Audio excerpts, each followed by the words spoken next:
बिस्मिल्लाहिर्रहमानिर्रहीम। अस्सलाम वालेकुम स्टूडेंट्स, क्या हाल है जी? कैसे हैं आप सब? उम्मीद करता हूँ आप सब खैरियत से होंगे। स्टूडेंट्स, मैं हूँ मोहम्मद इब्राहीम, आपके चैनल डायमेंशनल फिज़िक्स से। और प्यारे स्टूडेंट्स, आज हम डिस्कस करने वाले हैं class 9 physics 2025 Punjab text book board chapter number 3। Students, dynamics को हम डिस्कस कर रहे थे और आज हम डिस्कस करेंगे MCQs mean multiple choice question of chapter number 3।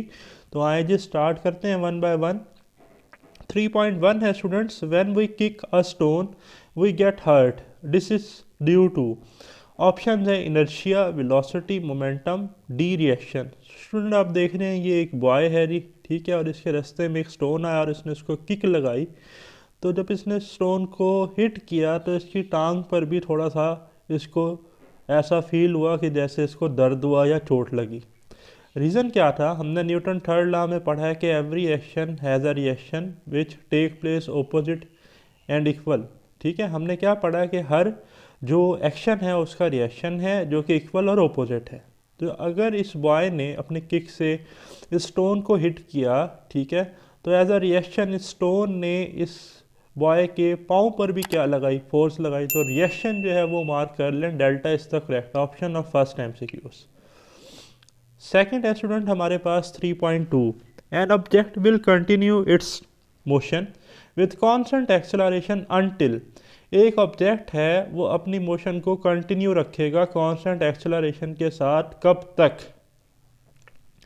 पहला है the resultant force on being to decrease, कि रिजल्टेंट फोर्स जो है वो डिक्रीज हो जाए। The resultant force on it is zero, जब तक रिजल्टेंट फोर्स जीरो ना हो। The resultant force on it beings to increase, जब तक रिजल्टेंट फोर्स इंक्रीज ना हो। The resultant force is at right angle to its tangential velocity. अच्छा, अगर हम बात करें डी ऑप्शन की, तो द रिजल्टेंट फोर्स है, नॉर्मली सेंट्रीपिटल फोर्स के केस में ऐसा होता है कि वो टेंजेंशियल वेलोसिटी के साथ 90 का एंगल बनाती है। ठीक, अच्छा, लेकिन यहाँ पर जो बात की गई है वो ये है कि ऑब्जेक्ट जो है वो मोशन कंटिन्यू करेगा कांस्टेंट एक्सेलरेशन के साथ, कब तक? जब तक उस पर लगने वाली रिजल्टेंट फोर्स ज़ीरो ना हो जाए। क्यों भाई? देखें, एफ हमारे पास क्या होता है by using Newton second law, F is equal to M A. अब जो भी ऑब्जेक्ट है उसका मैस है और वो कांस्टेंट है, तो हमें पता ही चला कि acceleration is directly proportional to force या force is directly proportional to acceleration. तो एक्सेलरेशन तब तक ज़ीरो नहीं होगी जब तक उस पर लगने वाली रिजल्टेंट फोर्स ज़ीरो ना हो। तो beta is the correct option until the resultant force on it is zero. ठीक है, फिर है जी हमारे पास 3.3, which of the following is a non contact force. Non contact force students हमने पढ़ी थी, ग्रेविटेशनल फोर्स थी, इलेक्ट्रोस्टैटिक फोर्स थी, ठीक है, फ्रिक्शन कॉन्टैक्ट फोर्स है, एयर रेजिस्टेंस की बात करें तो ये भी कॉन्टैक्ट फोर्स है, tension in a string contact force है। तो एक ही ऑप्शन बचता है चार्ली सी, तो electrostatic force is a non contact force, mark कर लें। फिर है student a ball with initial momentum p। एक बॉल है, जैसा कि आप इस डायग्राम में देख रहे हैं, एक बॉल है जिसका मोमेंटम p है। इट्स अ सॉलिड बॉल, ये एक बॉल है जी, ये बॉल इस जाकर इस बॉल से टकराती है and bounce back with the same velocity, और टकराने के बाद सेम वेलोसिटी से वापस आती है। It's momentum p prime after collision will be. पहली बात स्टूडेंट्स, ये जो बॉल थी जिसका मैं सपोज कर लें हमें, इसकी वेलोसिटी v थी। जब ये इससे टकराई तो वेलोसिटी की direction towards left to right थी। टकराने के बाद आफ्टर कोलिजन वेलोसिटी की जो डायरेक्शन है वो राइट टू लेफ्ट है। ठीक है, तो अब ओपोजिट डायरेक्शन है वेलोसिटी की, तो आफ्टर कोलिजन ओपोजिट डायरेक्शन को हम लेंगे -v। क्या लेंगे? -v। तो ये पूछ रहा है कि इट्स मोमेंटम आफ्टर कोलिजन, तो अब मोमेंटम बनेगा m इंटू -v, यानी कि -mv। तो हम लिख सकते हैं -p। तो p प्राइम हमारा न्यू मोमेंटम है जो कि -p के इक्वल है, तो beta is the correct option, 3.4 का बी ऑप्शन है। नेक्स्ट है student 3.5, a particle of mass m moving with velocity v collides with another particle of same mass at rest. Students, ये हमने डिस्कस किया था टॉपिक जब हमने पढ़ा था कि दो बॉल्स हैं, एक हमारे पास रेड बॉल है, एक ब्लू बॉल है। ठीक है, मैं आपको दिखा भी देता हूँ टॉपिक जो हमने डिस्कस किया था, ये देखें।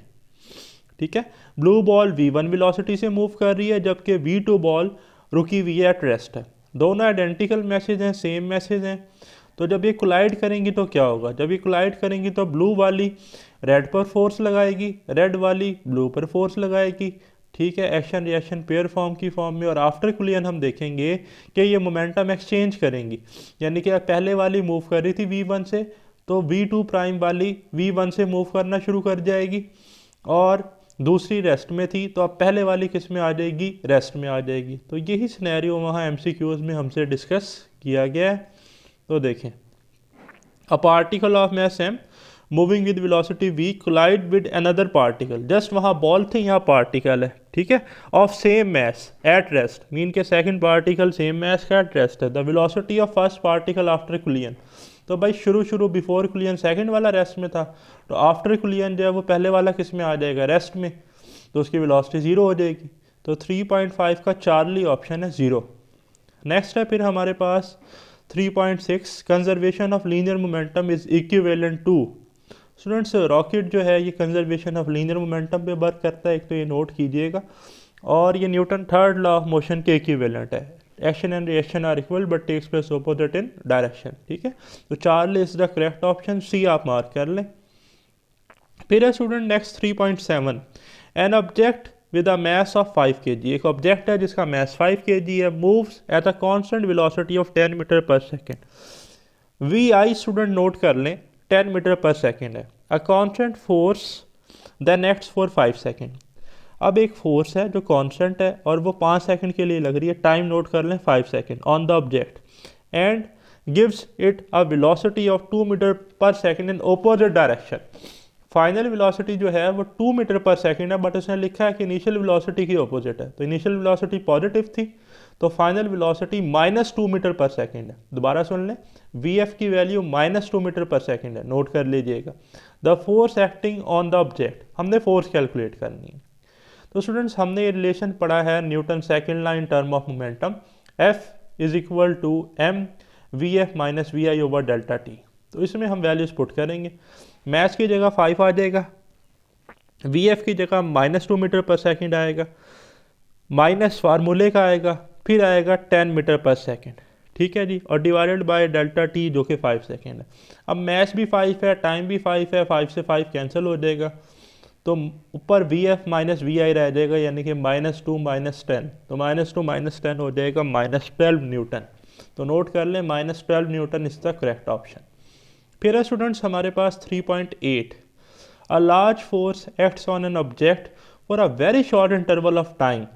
ये स्टूडेंट्स एक्चुअली हमारे पास जो है इम्पल्स की डेफिनेशन है, the product of large force during a short interval of time when any batsman hit the cricket ball, ठीक है, ये हमने डिस्कस किया था एग्जांपल में। In this case it is easy to determine magnitude of force, नहीं हम just magnitude नहीं कैलकुलेट कर सकते, time interval no, product of force and time yes, impulse क्या था, product of force and time, F cross delta T called impulse ही हमने पढ़ा था, तो 40 the correct option.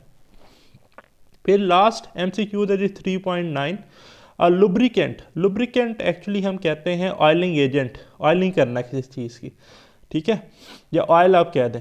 A lubricant is usually introduced between two surface, हम oiling करते हैं दो सरफेस के दरमियान to decrease friction. The lubricant decrease temperature, क्या ऑयल जो है वो टेम्परेचर डिक्रीज करता है, act as a ball bearing, क्या as a ball bearing act करता है, प्रोवाइड्स रोलिंग फ्रिक्शन, क्या रोलिंग फ्रिक्शन प्रोवाइड करता है, prevents direct contact of the surface. तो 40 द करेक्ट ऑप्शन, लुब्रिकेटिंग से ऑयलिंग से जो है वो हम डायरेक्ट कॉन्टैक्ट से बच जाते हैं, prevents the direct contact of the surface is the correct option. तो ये था स्टूडेंट्स हमारा आज का वीडियो लेक्चर। अगर लेक्चर पसंद आया तो बेल आइकन को लाजमी प्रेस कीजिएगा। मुझे दें इजाज़त, अल्लाह।